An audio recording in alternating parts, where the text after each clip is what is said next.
오늘 이 시간부터 함께 보실 말씀은 베드로후서 말씀입니다. 베드로후서 1장 말씀입니다. 주 예수를 알므로라는 말씀 제목 가지고 함께 보시면서 은혜 나누셨으면 좋겠습니다.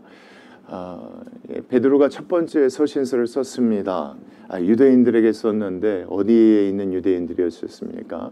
그렇죠. 이방 사람들과 함께 살고 있었던 유대인들에게 편지를 썼었습니다. 내용은 간단했습니다. 우리 마음에 선한 양심을 강구하면서 그렇게 살아가야 된다. 아무리 힘들고 어렵더라도 누가 사신 것처럼, 예수님이 사신 것처럼 그렇게 살아가는 것이 맞다. 정말 그 가운데서 악이 품지 말고, 외식하지 말고, 마음으로 기만하지 말고, 비방하지 말고, 항상 누구처럼, 예수님처럼 그렇게 사는 것이 우리의 삶이다라고 해서 그 편지를 보내줬습니다. 단순히 그 사람들에게만 그렇게 살라는 게 아니었었죠. 누구도 그렇게 살고 있었습니까? 다른 지역에 살고 있었던 모든 그리스도인들도 그렇게 사니까 그렇게 살라고 했었던 것이 지난주 말씀까지였었습니다. 그리고 나서 시간이 얼마나 흘렀는지 모르겠지만 중요한 것은 베드로가 자기가 죽기 전에 쓴 것이 두 번째 편지입니다. 누구에게 썼냐면 똑같이 그들에게 보낸 편지가 베드로후서 말씀입니다. 베드로 입장에서는 좀 걱정되고 염려됐었던 것 같아요. 지금 내가 살아있을 때는 그나마 괜찮은데 이거예요. 왜요? 이 편지를 받는 사람은 적어도 누구를 최고의 사도로 인정하고 있습니까? 베드로를 예수님의 최고의 사도로 인정하고 있고 그의 가르침이 온전한 예수님의 가르침이라고 믿고 있기 때문에 괜찮은데, 내가 뭐 하면, 내가 죽게 되면 다른 사람들의 말에 그들이 휩쓸릴까 봐 그것 때문에 염려돼서 쓴 것이 베드로 후서 말씀이라고 보시면 됩니다. 누가 뭐래도 뭐하지 말라. 어떤 말에도 뭐하지 말라. 그렇죠. 내가 죽고 난 다음에 누구 말도 듣지 말라. 누구 말에도 흔들려서는 안 된다. 뭐만 기억해야 된다? 내가 너희들에게 전해준 그 예수 그리스도만 기억해야 된다. 그 예수 그리스도를 아는 것이 너무나도 중요한 것이다. 그 예수님에 대해서 내가 너희들에게 다시 얘기하려고 두 번째 편지를 쓰는 것이다. 여러분, 이것이 베드로 후서입니다. 여러분, 그들은 이미 누구에 대해서 알고 있습니까? 예수 그리스도에 대해서 알고 있기 때문에 그리스도인이 된 것입니다. 그런데 언제까지 여러분? 마지막까지, 끝까지. 누가 그런 것처럼 베드로가 예수님을 알므로써 끝까지 그렇게 살아가는 것처럼 그들도 그렇게 살아가게 하기 위해서 무엇으로 여러분? 글로 남긴 것이 베드로 후서 말씀입니다. 베드로가 전하는 그리스도의 그 삶, 그리스도에 대한 지식이 무엇인지를 우리가 듣고 깨닫고 은혜 받는 그런 시간 됐으면 좋겠습니다. 우리 같이 1절 말씀 보시겠습니다.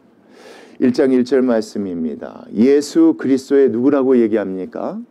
종이라고 얘기합니다. 또 누구라고 얘기합니까? 사도라고 얘기합니다. 누구를요?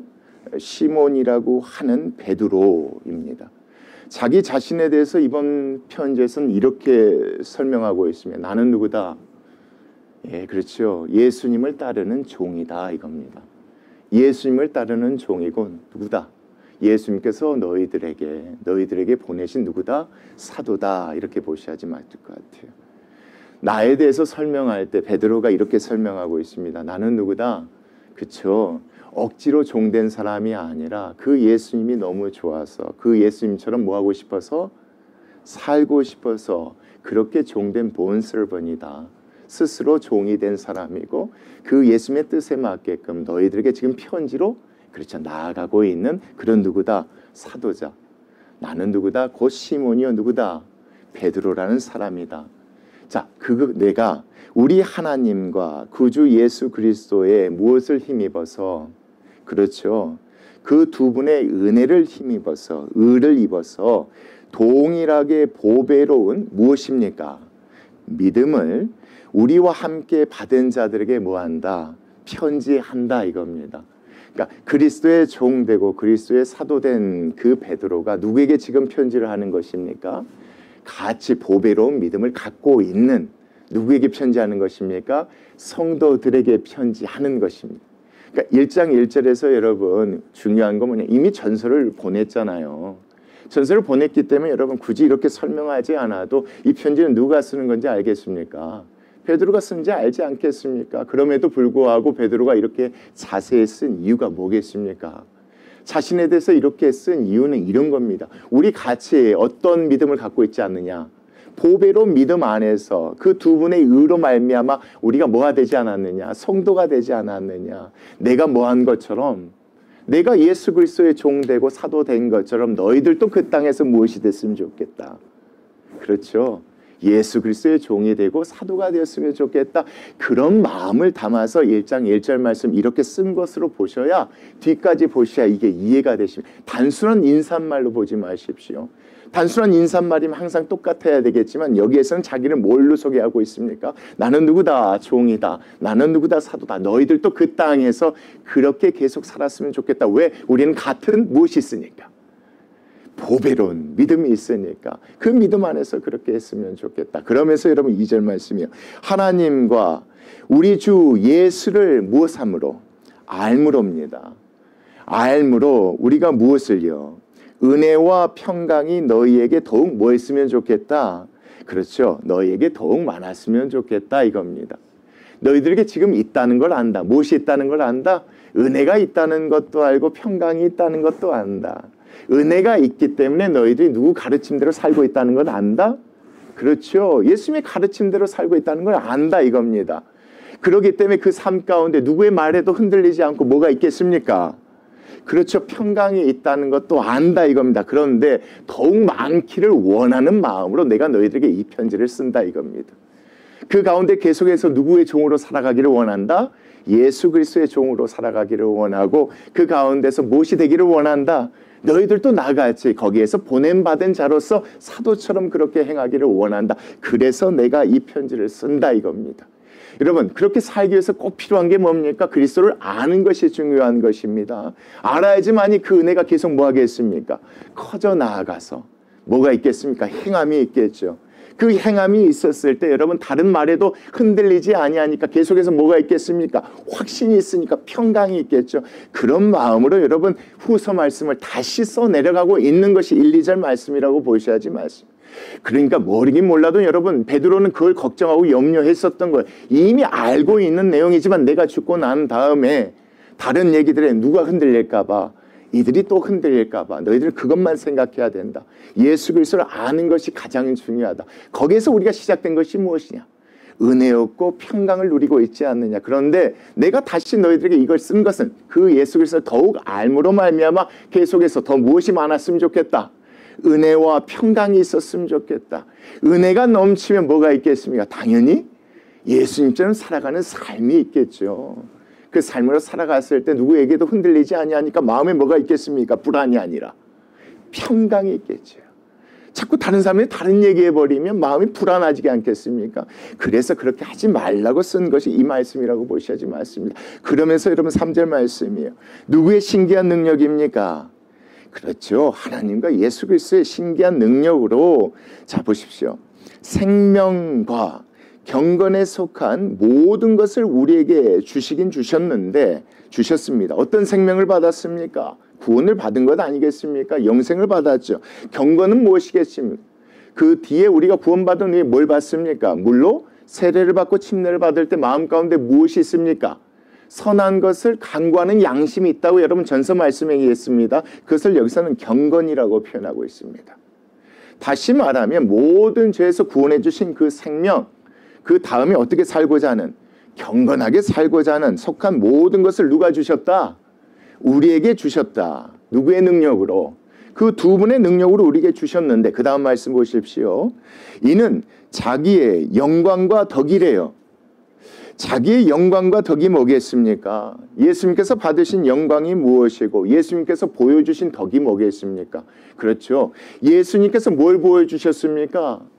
뭘 알게 해주셨습니까? 예수님께서 고난당하셨고 죽으셨지만 뭐 하셨습니까? 3일 만에 부활하셨죠. 사람들이 보는 앞에서 어떻게 하셨습니까? 승천하시면서 약속하셨죠. 내가 다시 뭐 할 것이다?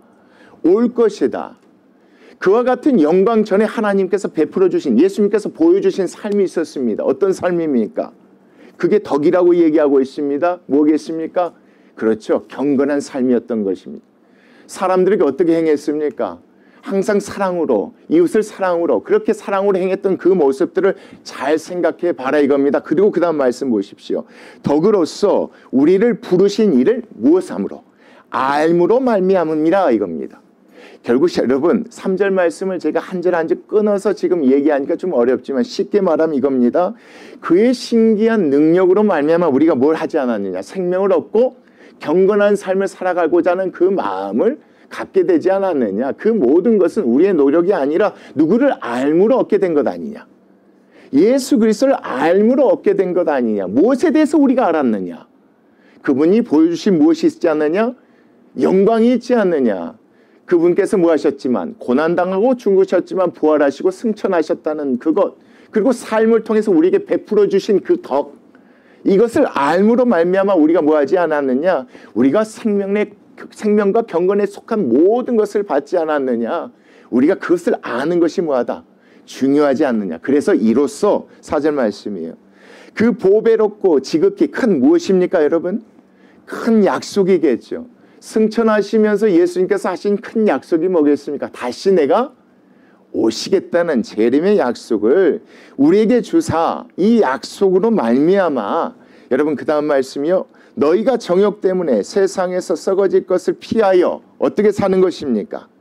신성하고 성품에 참여하는 자가 되게 하려 하셨습니다. 결국 이것 때문에 우리가 뭐 하게 된 것이다. 이것 때문에 우리가 경건한 삶을 살려고 하게 되는 것 아니냐 이겁니다. 결국 이 말씀에서 여러분 중요한 건 예수님께서 뭘 보여주지 않으셨느냐. 영광을 보여주시지 않았느냐. 그것 때문에 우리가 갖게 된 것이 무엇이냐. 경건한 마음이지 않느냐 이겁니다. 결국 이렇게 품고 살아가야 되는 것이 무엇인 것이다. 예수를 아는 자들의 삶인 것이다. 그런 너희들이 예수 그리스도의 종이 그 땅에서 되었으면 좋겠고 나처럼 너희들도 뭐였으면 좋겠다. 그렇게 살았으면 좋겠다. 내가 그걸 보고 그렇게 지금까지 살아오고 있다. 그러니까 내가 없더라도 이 편지를 꼭 붙들고 이 말씀처럼 누구처럼 나처럼 내가 산 것처럼 예수님만 바라보고 그렇게 살아갔으면 좋겠다. 그래서 너희들 삶 가운데 뭐가 넘쳤으면 좋겠다. 그 은혜가 넘쳐서 그렇죠. 누구 말에도 흔들리지 않고 마음 가운데 항상 뭐가 있도록 평안이 있도록. 여러분 다른 사람들의 얘기를 정말 이 길이 맞나 안 맞나 했을 때 뭐가 없어집니까? 불안하게 되는 거지 않습니까? 그러니까 누구 말에도 흔들리지 아니하도록 내가 죽은 후에도 그렇게 하도록 지금 베드로가 이 말씀을 써서 기록하고 있는 게 이 말씀이라고 보시면 됩니다. 그래서 여러분 5절 말씀이에요. 그러므로 너희가 더욱 뭐하랍니까? 너희가 더욱 힘쓰래요. 너희가 더욱 힘써 너희 믿음에 덕의 지식을. 여러분 이 말씀이 무슨 말씀이겠습니까? 너희들 가운데 그런 은혜가 있다는 것도 알고 평안이 있다는 것도 아는데 그 하나님 그 예수 그리스도의 삶을 더 생각해봐라. 그 큰 약속을 생각해봐라. 그래서 어떻게 해라? 더욱 힘써라. 너희들의 어떤 믿음이겠습니까 여러분? 큰 약속에 대한 믿음이지 않겠습니까? 예수님께서 다시 뭐 하신다는, 그렇죠, 재림하신다는 그 약속, 그 믿음에 무엇을 하라는 겁니까? 더 착하게 살라는 겁니다. 덕이 그거예요. 예수님께서 보여주신 것이 그거지 않습니까? 베드로 전서 말씀에서 예수님의 삶에 대해서 그렇게 얘기하지 않았었습니까? 그래서 누구처럼 그렇게 살도록 예를 써라. 예수님처럼 그렇게 살도록 예를 써라. 선한 마음을 갖도록 예를 써라. 그리고 나서 여러분 덕의 지식이래요. 그 덕에 무엇을 더하래요? 그렇게 살아가는 삶에 예수님에 관한 지식을 더하래요. 예수님을 좀 더 깊이 생각해 보래요. 그래서 어떻게 하라는 것입니까? 그 지식 위에 6절 말씀이에요. 좀 더 뭐하래요? 하고 싶고 즐기고 싶고 누리고 싶고 하는 것들을 뭐하래요 여러분? 절제하래요. 왜 절제냐면 2장 말씀에 보면 방탕하게 마음대로 살고자 하는 그 마음을 얘기하고 있어요. 그래서 그 가운데서 누구처럼 그렇게 해라? 예수님처럼 그렇게 해라. 예수님께서 우리에게 주신 큰 약속을 기억해라. 예수님께서 곧 뭘 하실 것이니까. 재림할 그때까지 예수님이 덕을 쌓으며 사셨던 것처럼 그리고 죽으셨던 것처럼 우리도 선한 양심을 가지고 덕을 쌓으며 사는 것이 뭐하다? 맞지 않겠느냐가 여러분 이것이 이 말씀 믿음에서 덕이고 덕에 또 무엇을 더해서 예수님을 아는 지식을 더해서 삶 가운데 매 순간순간 뭐 해라? 하고 싶은 대로 살지 말고 어떻게 해라? 절제를 해라. 예수님께서 베드로에게 해주신 말씀 여러분 기억하실 겁니다. 네가 지금까지는 하고 싶은 대로 살았지만 나중엔 그렇게 하지 아니할 것이다. 이 말씀 여러분 기억하실 겁니다. 이런 거예요. 그렇게 하지 않기를 바란다. 그리고 나서 그런 절제한 삶 가운데 언제까지 인내하기를 원한다. 그렇죠. 큰 약속이 이루어질 때까지. 그래서 절제의 인내를 이겁니다. 주님 다시 오실 때까지, 재림의 때까지, 그때까지 인내하면서 절제하는 것, 난 너희들이 여기에 더욱 힘쓰기를 원한다. 그리고 그 인내에 뭐 하기까지 원한다? 그래서 너희들 삶이 경건을 이루어지기를 너무 소망하고 바란다. 예전의 삶에서 그쳐서 정말 이제는 부활하신 그 예수님께서 승천하신 후에 다시 오실 것을 약속하는 그 약속을 믿는 믿음에 더욱더 착하게 살려고 예를 쓰고, 또 하나님을 아는 지식 가운데 절제하고 인내해서 결국은 뭐까지 이루어졌으면 좋겠다. 하나님이 원하시는 그런 모습, 예수님의 모습을 완전히 이루어지는 거기까지 이루어졌으면 좋겠다. 경건까지 이루어졌으면 좋겠다. 그런데 너희들 삶만 생각할 것이 아니라 내가 얘기했던 대로 거기서 그치지 말고 누구도, 그 다음 말씀입니다. 7절. 경건에 누구도입니까? 형제도입니다. 믿는 자들의 형제도 서로 우애를 하고, 형제가 아니라 할지라도, 이방이라 할지라도 어떻게 합니까? 형제 우애의 사랑을 더하기를 너희들이 더욱 힘썼으면 좋겠다. 누구 얘기 듣지 말고. 여러분 이게 중요해요. 그 정도면 됐어, 이 정도면 됐어 라는 얘기 듣지 말고요. 여러분 이게 참 중요한 겁니다. 이건 믿지 않는 자들의 얘기를 듣지 말라는 말씀이 아니에요. 믿는 자들 가운데 다른 얘기하는 사람들의 얘기를 듣지 말라는 거예요.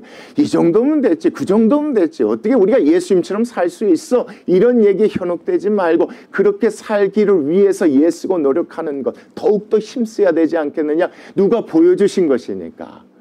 그것이 예수 그리스도를 아는 지식이다, 아는 것이다.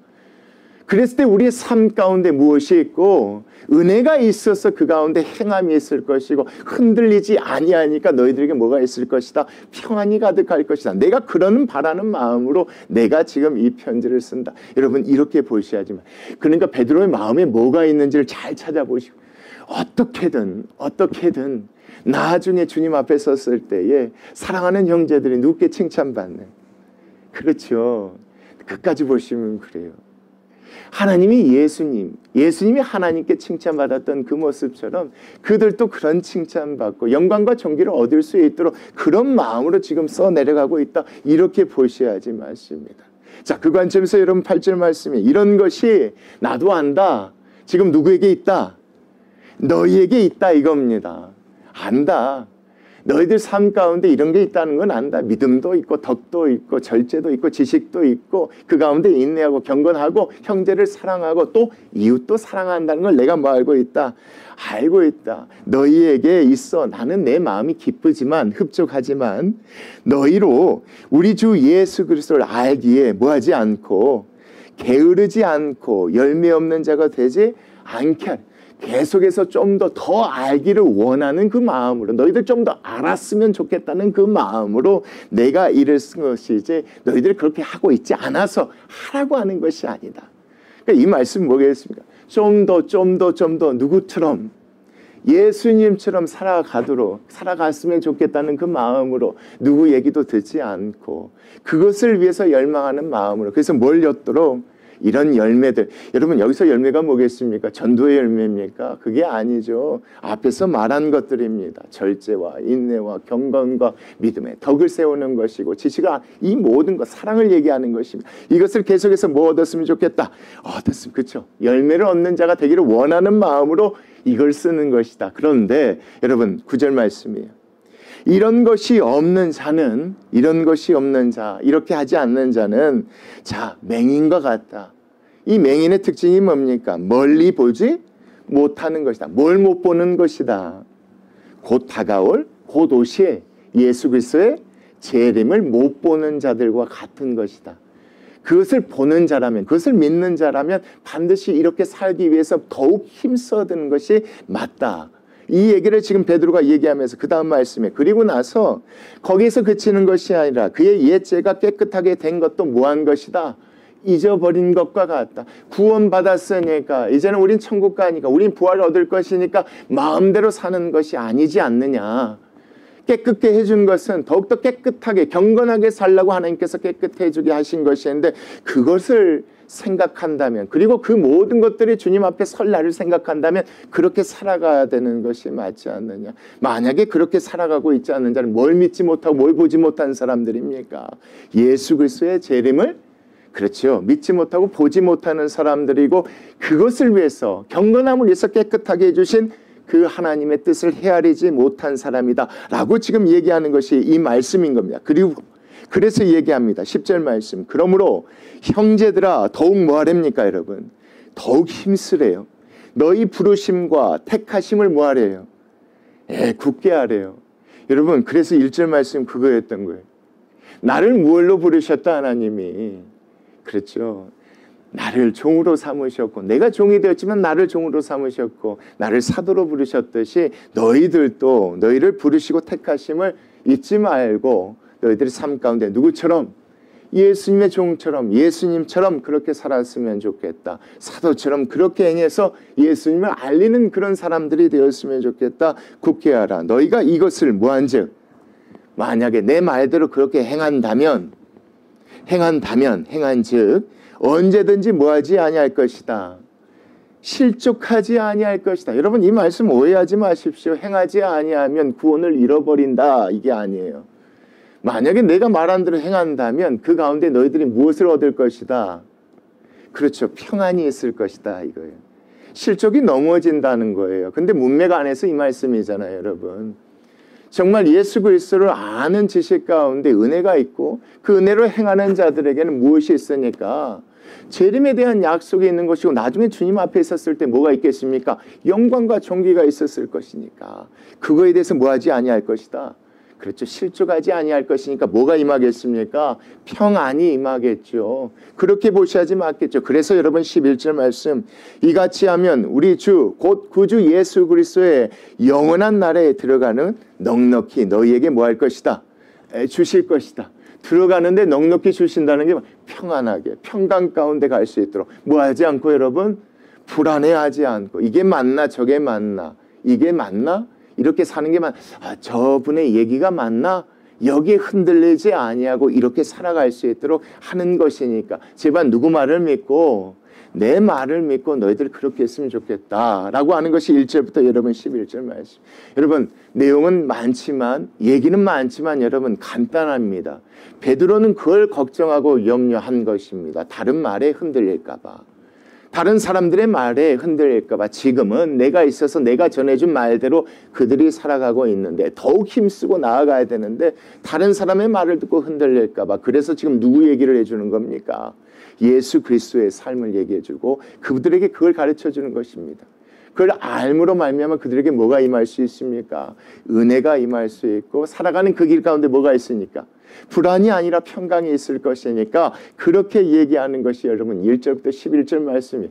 그들은 분명히 어떻게 하고 있습니까 여러분? 아니 말씀들을 하고 있습니다. 예수님의 길을 따라가고 있어요. 그래서 여러분 12절이에요. 그러므로 너희가 이것을 뭐하고 알고 이미 있는 진리에서 서 있다는 건 내가 안다. 그러나 내가 항상 너희에게 뭐하게? 생각나게 하려고 이 편지를 쓰는 것이다. 내가 죽고 나면 없어지고 나면 내가 이 땅에 있지 못하면 너희들에게 더 이상 이런 식으로 얘기를 해줄 수 없으니까 이 편지를 통해서 항상 뭐 할 수 있도록 생각나게 할 수 있도록 생각나게 하려고 내가 이걸 쓰는 것이다. 그러면서 13절 말씀이에요. 내가 어느 장막에 있을 동안입니까? 내가 잠시 거하는 이 육체의 장막 이 세상에 있을 동안에 자 너희를 어떻게 해요 여러분? 조금이라도 일깨워서 생각나게 하는 것이 옳은 줄로 여긴다. 내 마음 가운데는 그것이 불안하고 좀 걱정돼서 이것을 쓰는 것이다 이겁니다. 내 이야기가 더 이상 없다 할지라도 너희들에게 전해줄 수 없다 할지라도 그 순간이 닥치게 된다 할지라도 무엇을 통해서 이 편지를 통해서 너희들이 어떻게 하면 지금 예수 그리스도의 삶을 기억할 수 있다면 예수 그리스도를 아는 지식이 없어지지 않고 좀 더 뚜렷해질 수 있다면 그런 마음으로 내가 이 편지를 쓰는 것이다. 그러면서 14절 말씀이에요. 이는 우리 주 예수 그리스도께서 내게 지시한 것 같이 내게 예전에 말씀해 주신 것과 같이 나도 나의 장막을 벗어날 것이 임박한 줄을 알미라 이겁니다. 결국 베드로는 뭘 알고 있었습니까? 예수님께서 자기에게 해주신 말을 기억하고 있었던 거예요. 아 이제 얼마 지나지 아니하면 내가 이 장막을 벗겠구나. 어디에 가게 되겠구나. 그렇죠? 주님 앞에 서게 되겠구나. 본인 입장에서 어쨌겠습니까? 그게 기대겠습니까? 아니면 두려움이겠습니까? 기대겠죠. 왜요? 누구처럼 살았으니까.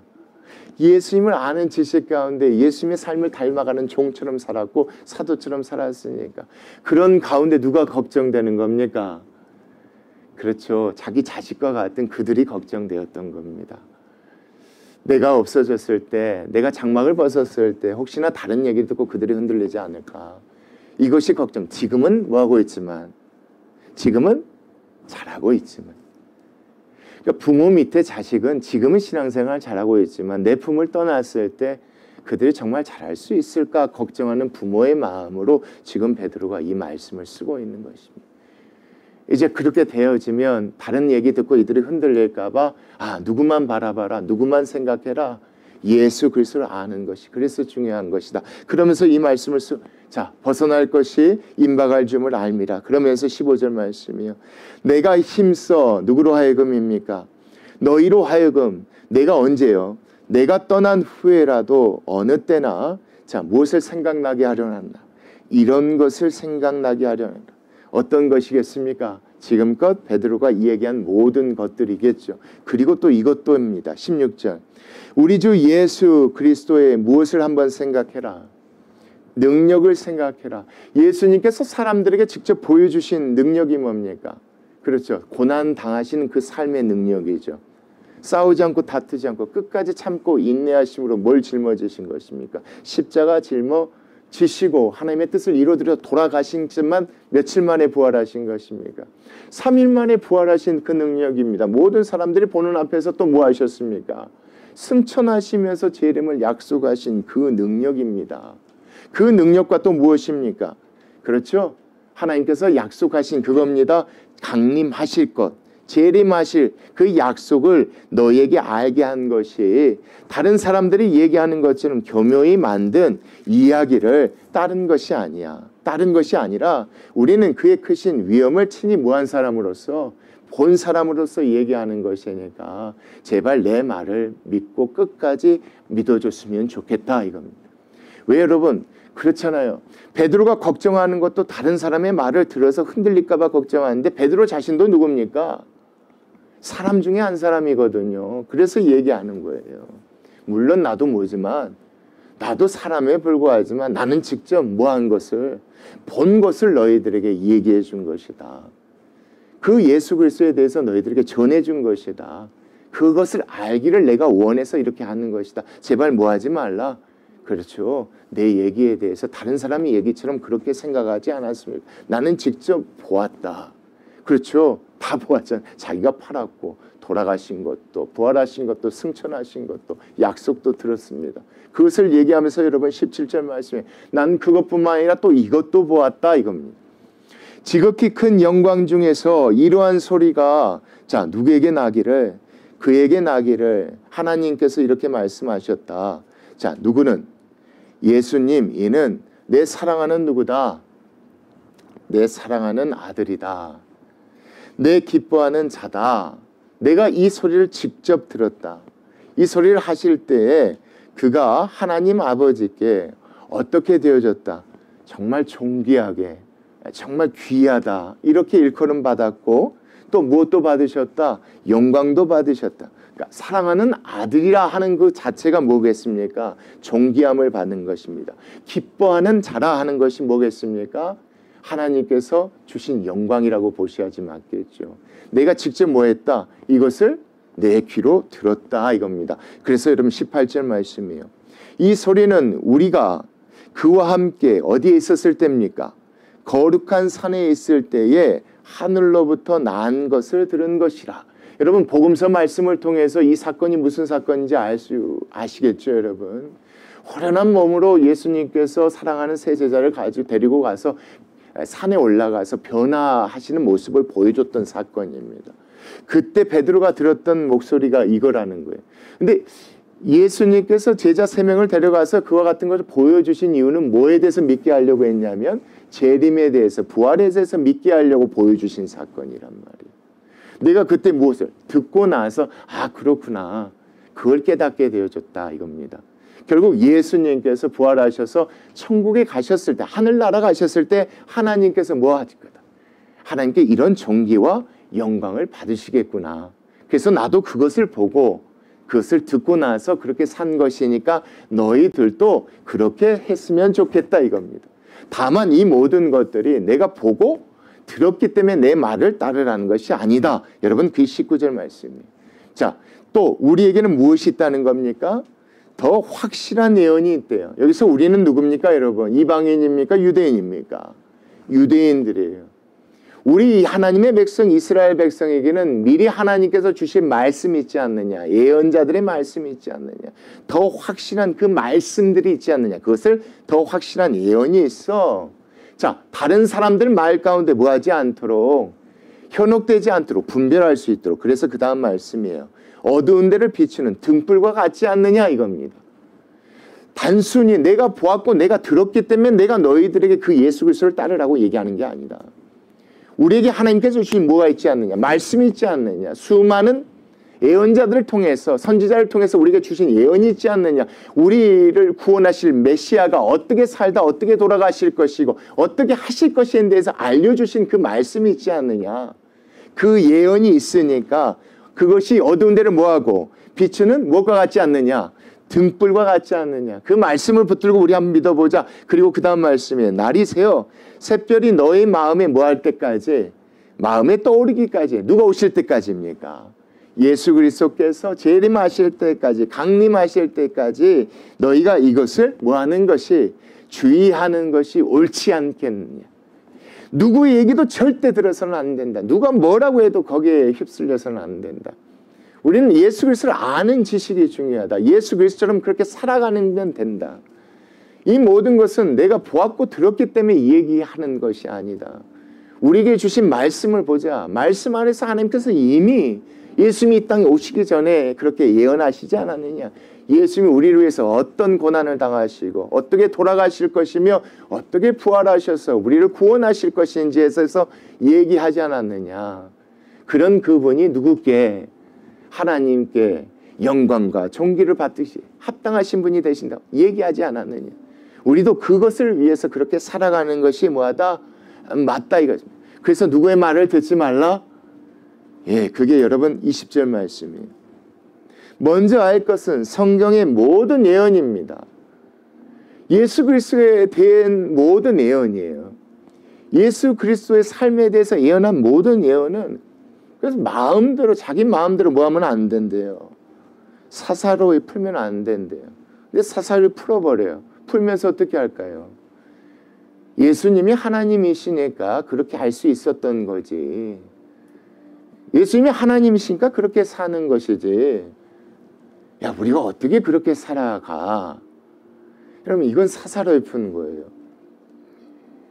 예수님이 우리에게 보여주신 이유는 우리도 그렇게 할 수 있기 때문에요. 하고자 하는 자를 돕는 게 성령님이시잖아요. 그렇죠? 하나님이 도와주시면 충분히 그렇게 할 수 있다는 걸 직접 보여주신 거예요. 그러니까 그게 중요하다는 거예요.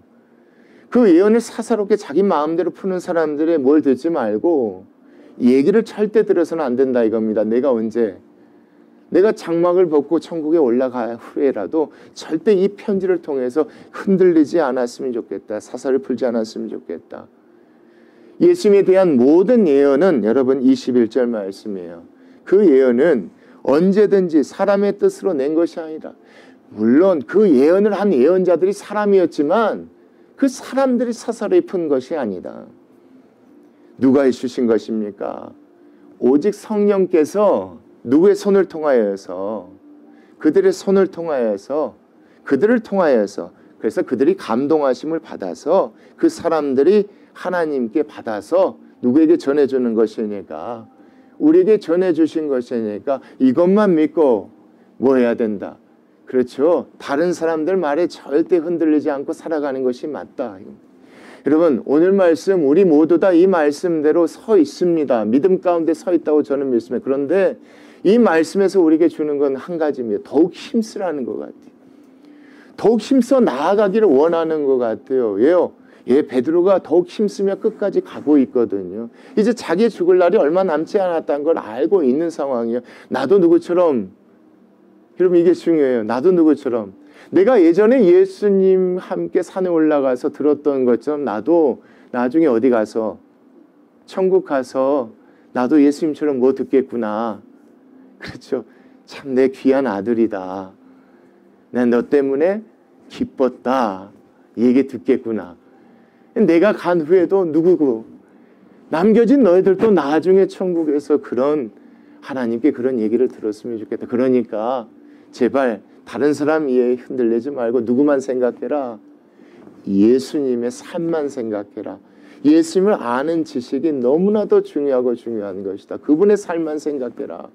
그 삶 가운데 뭐가 있을 것이고 은혜가 있을 것이고 은혜가 있으면 그런 행함이 있을 것이고 그랬을 때 누구의 말도 흔들리지 아니하고 평안함이 있을 것이니까 그렇게 살아갔으면 좋겠다 하는 것이 여러분 이 베드로후서를 다시 쓴 베드로후서의 베드로의 마음인 줄 압니다. 여러분 제가 예전에 하나님께 기도하면서 어떤 목사가 참 훌륭한 목사일까? 어떤 목사가 돼야 하나님께 칭찬받을까? 이걸 고민하며 기도했던 적이 있어요. 근데 답이 있었어요. 하나님 앞에 칭찬받는 성도들로 살게끔 하나님 말씀을 전해주는 게 참으로 목사겠구나 이런 생각. 목사 잘했다 잘 살았다가 아니라 넌 목사였으니까 너도 마땅히 당연히 그렇게 살아야겠지. 베드로가 그거잖아요. 베드로는 당연히 그렇게 살았어요. 근데 거기서 끝이지 않고 자기가 누구니까 종이고 사도니까 그렇게 하게 하려고 애쓰는 게 이 마음이에요. 저는 여러분 그랬으면 좋겠어요. 이게 뭐 사람의 힘과 능력으로 됩니까? 그런데 하나님 도와주시면 되지 않습니까? 그렇게 해서 나중에 천국 갔을 때 원해교회 성도 계시록 보면 그러더라고요. 교회별로 하나님 부르시더라고요. 원해교회 성도 참 너희들 잘했다. 참 내 사랑하는 자녀들이었다. 라고 영광과 존귀받는 그런 성도님들 되셨으면 좋겠습니다. 우리 같이 기도하시겠습니다.